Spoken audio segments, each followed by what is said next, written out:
আসসালামু আলাইকুম। আমি মাইমুল ইসলাম খাদিজা। আমি কেজি শ্রেণীতে পড়ি।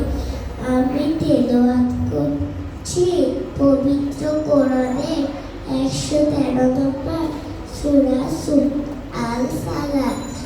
আউযু বিল্লাহি মিনাশ শাইতানির রাজিম। বিসমিল্লাহির রহমানির রহিম।